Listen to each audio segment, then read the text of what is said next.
មាសស្នេហ៍បែបភែមករកបង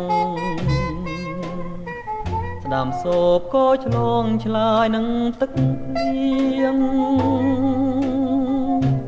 ក៏ក្រឹមក្រហឹមច្រៀងរៀបរៀងជារឿងមួយសែនស្រណង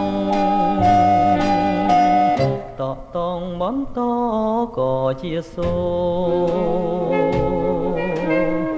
ធ្ងួយធ្ងោសូសៀងគួរឲ្យអាឡងទាំងភ្លៀងច្រៀងថ្នមលំភាំងស្រងស្រណោស្រណោបលើធរណីភ្លៀងជុងជាប់ដីណាស្រីនួនឡង